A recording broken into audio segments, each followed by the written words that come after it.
En esta tercera lección nos toca hablar, ya presentar la Suma Teológica. ¿Cómo es? Que es la obra de madurez de Santo Tomás de Aquino, la más conocida, la más sistemática, donde confluye una gran parte de su actividad y de lo que dijo.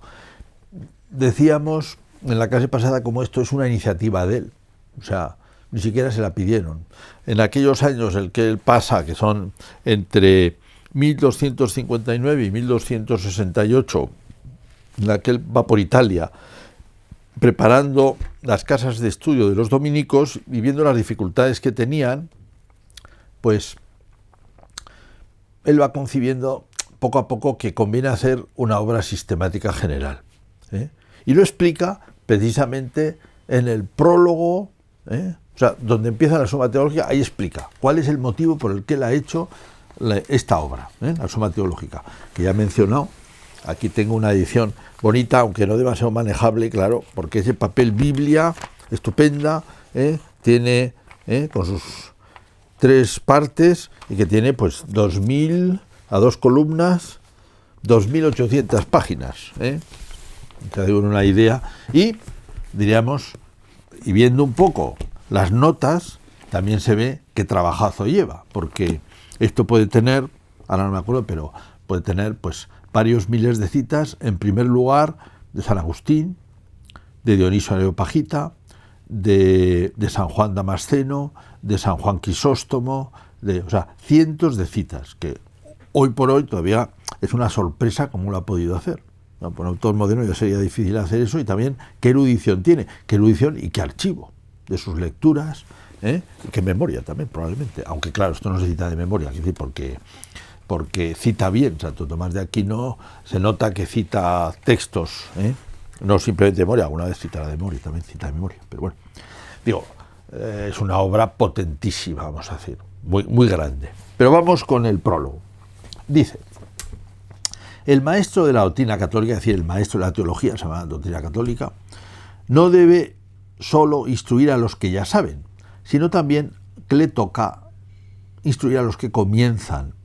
Y según dice el apóstol, que se refiere a San Pablo a los Corintios, como a niños en Cristo os di a beber leche y no comida sólida. Es una cita de San Pablo. Dice, bueno, a los niños no se puede dar comida sólida.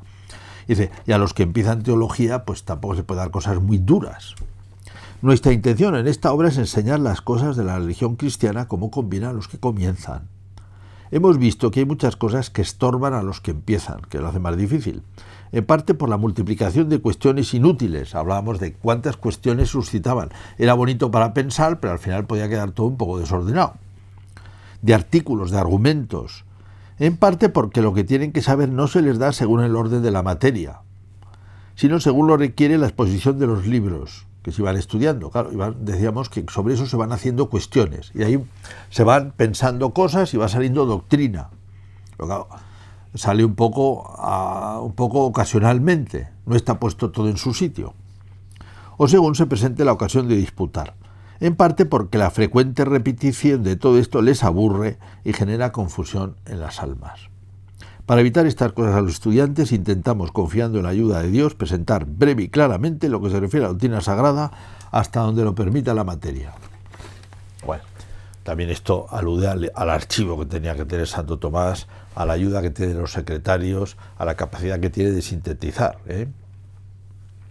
Va a sintetizar un enorme material. Él ya ha hecho un montón de cuestiones disputadas. Antes hemos presentado estos libros, aquí solo está un volumen, porque el primero lo tengo aquí, las cuestiones condivetales, ha hecho primero el comentario de las sentencias, muchísimo material, ha hecho la suma contra agentes, que ya es una ordenación de materiales muy potentes, y digamos, ha hecho los comentarios de la escritura, y con todo este acervo enorme, dice, bueno, vamos a poner esto en orden, ¿sí? Y diríamos, o sea, hemos hablado un poco la intención del prólogo, ahora nos tocaría hablar un poco de la estructura de la suma.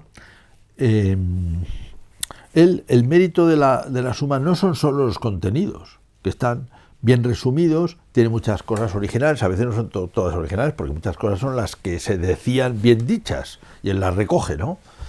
pero en otras también tiene luces personales, evidentemente, tiene mucho orden. Y luego, la misma estructura de la suma es una novedad. Eso hay que tenerlo presente. O sea, el referente anterior al que va a sustituir la suma con el paso del tiempo va a ser las sentencias de Pedro Lombardo. Que ya hemos dicho que era un libro relativamente ordenado, donde aparecían claras cuáles son las sentencias, es decir, en qué creemos los cristianos, y en frases. Y esas frases demostradas, o sea, ilustradas con los textos de los padres, con razones, o sea, una obra potente. Aquí la tengo, por cierto, en una edición que no es muy buena porque es una fotocopia del Miñe, una edición, las sentencias de Pedro Lombardo en cuatro libros, que él las ha comentado. Bien, esto era el referente. Entonces, Santo Tomás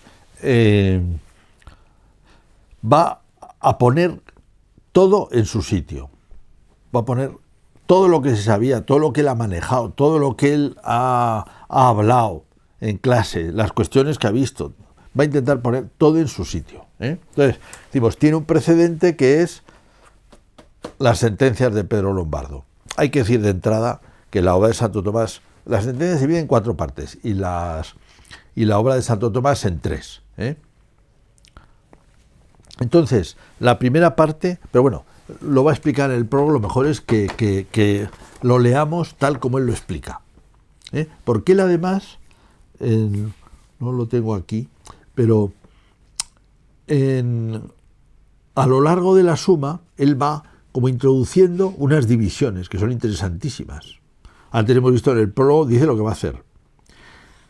La primera cuestión de la suma dice lo que es la teología. Y una vez explicado lo que es la teología, a continuación, antes de entrar, como digamos, como en el segundo capítulo, aunque no se llaman así en la suma, ya lo veremos, hace como una especie de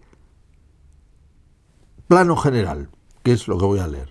En ese prólogo que se llama el prólogo de la cuestión 2. En la cuestión 1 ha sido lo que es la teología, la cuestión 2 va a ser, mejor dicho, el prólogo de la cuestión 2 va a ser cómo es, qué es lo que voy a hacer, que es la estructura de la suma. Y lo dice así. La intención principal de la doctrina sagrada, acaba de dedicar un estudio a cómo es la doctrina sagrada, es transmitir el conocimiento de Dios, y no solo de Dios en sí mismo, sino también en cuanto es principio y fin de todas las cosas, y especialmente de la criatura racional. Una frase. ¿De qué trata la Sagrada Escritura? La doctrina de Dios, y de Dios como principio y fin. Principio y fin. Principio por ser creador, fin, dice, sobre todo para la criatura racional, porque es el fin de la vida. Es muy bonito. Lo ha dicho todo rapidísimo en una frase. Dios en sí mismo, y como principio, la creación, y como fin del ser humano. ¿De qué manera es fin? Va a salir ahora. Entonces, dice, para exponer, primero hablemos sobre Dios. ¿Cómo es Dios? Dios no es trino. Después hablaremos de el movimiento de la criatura racional hacia Dios. La segunda parte, que se divide en 2. La segunda parte. O sea, ¿cómo se dirige el ser humano hacia Dios? Que se dirige con su libertad, eligiéndolo, buscándolo, obrando bien. Segunda parte. Y en tercer lugar, de Cristo, que en cuanto hombre es nuestro camino para llegar a Dios. Ya he dicho las 3 partes de la suma. La primera parte, Dios. Entonces, Dios va a hacer, empezando por la demostración de Dios, cuestión segunda, bueno, si se puede o no demostrar y cómo se muestra y cuáles son las vías, que es la famosa, del artículo 3, la famosa esquema de las 5 vías de Santo Tomás, están ahí, al principio de la suma, en la cuestión segunda. ¿Cómo es Dios? Su naturaleza, las personas divinas, todo forma parte de la primera parte. La creación, y después ¿qué ha creado Dios? Pues ha creado el mundo, eso lo trata muy brevemente, ha creado al ser humano, lo describe como es, ha creado a los ángeles, lo describe como es. Así tenemos, digamos, la suma se puede presentar como, hemos dicho que es una estructura, casi podríamos decir que es como una catedral, ¿verdad? Tiene un atrio, es decir, lo primero que se encuentra uno es la primera cuestión que dice, ¿qué es la teología? ¿Qué es la teología y cómo es? Primera cuestión. Después pasamos y es Dios. La teología trata de Dios. Entonces, Dios en sí mismo, cómo es Dios en sí mismo, la naturaleza divina y la Trinidad. La naturaleza divina, que Dios es por encima de todo, que Dios es inmenso, que Dios es infinito, que Dios es la naturaleza divina, ¿no? Que Dios a su vez tiene inteligencia, que tiene voluntad, como la inteligencia, el saber, todo eso es Dios. Y luego las personas divinas, el Padre, Hijo y el Espíritu Santo, qué relación tienen, etcétera. Dios. Y luego, dentro de este primer cuerpo, va a ser las obras de Dios, y serían casi como las dos torres que acompañan la entrada, que es el ser humano, los ángeles. ¿Cómo es? A propósito de la creación del hombre, habrá un poco, como comenta un poco la creación del hombre, también el pecado original, y comenta cómo es el ser humano, con su inteligencia, su voluntad. Y los ángeles también, con su inteligencia y voluntad. Entonces tenemos la parte primera de la suma, que está hecho como esto. Digamos, un prólogo que es la doctrina sagrada, o sea, qué es la teología, y después Dios, la creación, el hombre, los ángeles. Entonces viene la segunda parte. La segunda parte procede de que había que formar a los dominicos para que pudieran ser confesores. Entonces, antiguamente solo se hacía una especie de lista de pecados, con las penitencias que había, que era, pues había como unos pequeños compendios, que era como si fuera, pero claro, le parece eso a Santo Tomás muy pobre. Entonces, bueno, sí, hay que llegar a que la gente sepa lo que son pecados, ¿no? Y que pueda poner penitencias adecuadas, y sanar eso, ¿no? Pero para eso hay que poner eso en su sitio. Entonces dice, la segunda parte, ¿en qué consiste? Es como la nave. Es cómo la criatura racional se dirige a Dios, no simplemente el pecado, sino cómo se dirige. Cómo es la voluntad, cómo son los hábitos que crean virtudes con los cuales la persona se orienta hacia Dios, cómo actúa la gracia, qué papel tiene los 10 mandamientos, la revelación de Dios, la ley divina, la gracia de la conciencia, la ley, y después ya va a estudiar las virtudes una por una, también con los dones del Espíritu Santo, y los pecados de cada virtud. Es como ordena esta parte, que es nueva, completamente. La primera era bastante nueva, pero vamos, ya está algo en Pedro Lombardo, aunque Santo Tomás tiene su orden propio, que es Dios y la teología, claro, Dios y la Trinidad, lo ha tratado Pedro Lombardo. Pero en cambio esta segunda parte es completamente nueva, de Santo Tomás de Aquino, que digamos, cómo la criatura se dirige a Dios. Prima secunde, segunda secunde. La prima secunde es cómo es lo voluntario, cómo es la libertad humana, cómo son los hábitos, cómo son las virtudes, cómo actúa la gracia y también la ley revelada antes que la gracia, cómo actúa. Esa se llama la prima secunde, la primera parte de la segunda parte. La segunda secunde son las distintas virtudes, las virtudes cardinales y fe, esperanza y caridad, y esto lo ponía el Pedro Lombardo unido a Jesucristo, un poquito las virtudes teologales que se llaman. Santo Tomás por todo este cuerpo. Decimos, la segunda parte son las virtudes ya una por una, con todas las partes que tienen las virtudes, y también los pecados que van contra cada virtud, ¿no? Los pecados que van contra la sobriedad, los pecados que van contra la justicia, los pecados que van contra la esperanza, los pecados que van contra la fe. Vamos, va fe, esperanza y caridad, prudencia, justicia, fortaleza, templanza. Pone ahí también la religión, etcétera. Todo el desarrollo espléndido de las virtudes. Por cierto, antes lo he dicho, claro, en la primera parte hemos dicho, habla de la voluntad, habla de los hábitos, habla de las pasiones, que también es un gran tratado que está ahí. Las cosas generales están en la prima secunde, las cosas particulares de cada virtud están en la segunda secunde. Esta es un poco las dos partes. Podríamos decir cómo es la nave, porque él lo ha presentado como es cómo el ser humano se dirige a Dios, que es su fin. Ha empezado y después viene ya Jesucristo como camino, que es Jesucristo y los sacramentos. La parte final que es casi el altar de esta catedral. Jesucristo, que lo trata primero la encarnación con sus motivos y cómo se encarna, cómo se hace carne, cómo es a la vez Dios y hombre, Jesucristo. Y luego viene cómo nos salva, son dos partes, hablando de Jesucristo. Y luego vienen los sacramentos, empieza a tratar de los sacramentos, y cuando llegó la penitencia es cuando se paró. Hablando de la penitencia se paró. Y no quiso seguir, de manera que esa parte, sus secretarios, Reginaldo probablemente, lo completan con las, bueno, como había hecho en las otras, pues ya se han inspirado y lo completan con otras cosas que él le había escrito, sobre todo con las sentencias. Comentar las sentencias, comprender la última parte, que es terminar los sacramentos y hablar de las cuestiones finales que se llama escatología, del fin del hombre, de la muerte, del más allá, del juicio final, etcétera, el cielo, el infierno, eso se llama la escatología. Bueno, y así nos queda la suma. Primera parte, Dios, Trinidad, creación, el hombre y los ángeles. Segunda parte va a ser esta moral, decimos que la hace ex novo, con cómo es la acción humana, todo lo que interviene ahí, lo voluntario, los hábitos, las pasiones, que no había mencionado, la gracia y la ley. Antes siempre pongo, es antes la ley que la gracia, ¿no? La ley como lo escribe, ¿no? Y la segunda parte, que ya es por virtudes, cuáles son los actos de las virtudes y también cuáles son los vicios. Así, bueno, un cuerpo tremendo, ¿no? Y luego llega la tercera parte, que hemos dicho, pues Jesucristo y los sacramentos y la escatología. Aunque la última parte que no escribe él se llama suplementum, se llama lo que se añade a la suma.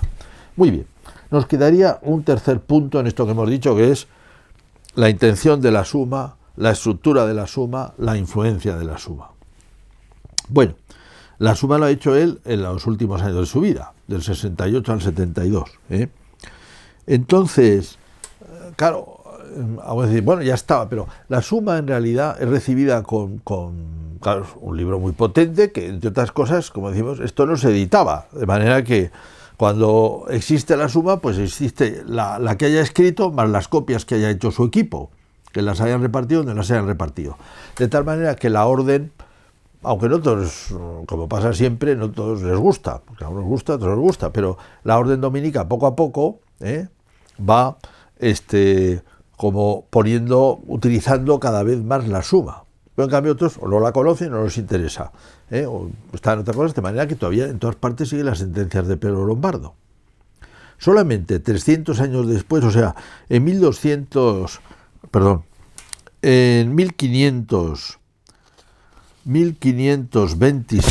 tengo aquí mal apuntado, 1526, un dominico, Francisco de Vitoria, muy importante, que ha estudiado en París, y va a Salamanca a regentar una cátedra.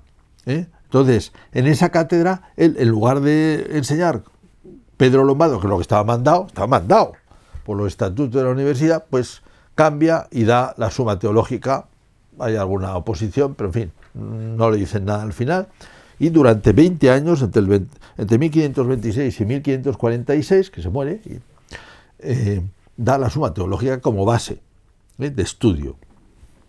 Entonces, al final, la universidad lo acaba asumiendo como en 1561, en los estatutos, pasa a ser el libro oficial. Pero claro, ha pasado 40 años, desde que empieza Francisco de Vitoria, que bueno, es muy conocido también por todas las cuestiones de su pensamiento sobre la legislación de Indias, sobre los derechos de gentes, muy importantes, una figura muy importante. Entonces, digamos, es un heredero de Santo Tomás, pero estamos 300 años después de Santo Tomás, casi. Y entonces, cuando la Suma Teológica pasa a ser el libro de referencia. Curiosamente, Francisco de Vitoria es contemporáneo de San Ignacio de Loyola, que cae herido en Pamplona en 1521, y va a estudiar a París en 1528. O sea, un poquito después que viene Francisco de Vitoria, quizás se conocieron en París y todo. Viene el 26 no se conocieron porque el 26 viene a Salamanca y San Ignacio va el 28 a París. Y San Ignacio, cuando va a París, que está ahí 10 años casi, lo que estudia son las sentencias de Pedro Lombardo. Eso sería hacia el año 1530. Es decir, ahí se dan durante muchos años, todavía como libro básico, las sentencias de Pedro Lombardo. Pero se produce una cosa. A medida que se asume la suma, ¿qué pasa? Claro, la suma es muy grande. No se puede dar, se necesita tiempo para exponerla. Y está muy ordenada. De tal manera que, casi sin querer, durante unos meses se da la parte de Dios. Después se habla de la creación, del hombre, de los ángeles. Después se pasa a hablar de la moral. Y después se habla de Jesucristo. O sea, y todo lleva bastante tiempo. Entonces, sin querer casi, aparecen las asignaturas, los tratados teológicos. Que antes no, porque se hacían comentar libros, como hemos dicho. Se comentaban libros, eso era la enseñanza. Pero ahora de repente resulta, por decir, durante un año se está estudiando, o durante un semestre, Dios, Trino y Uno. Después la creación, el hombre y los ángeles. Después la la prima secunde o la segunda secunde, toda la moral. Después, claro, casi espontáneamente se ordena la teología en tratados. Esto va a suceder a partir, pues estamos en el siglo XVI, XVII, hay muchos comentarios en la Suma que cada vez se reparten más, claro, se dividen más, y acaban dando lugar los tratados teológicos que hoy manejamos, con algunos cambios, con algunas aportaciones, no tiene cristología, se hará en el siglo XX, se hace una apologética también, se hace una teología fundamental, esos algunos, pero vamos, la estructura fundamental de la teología ya viene dada por Santo Tomás de Aquino, notable, ¿no? Y está en la base de casi todas las formas de exposición.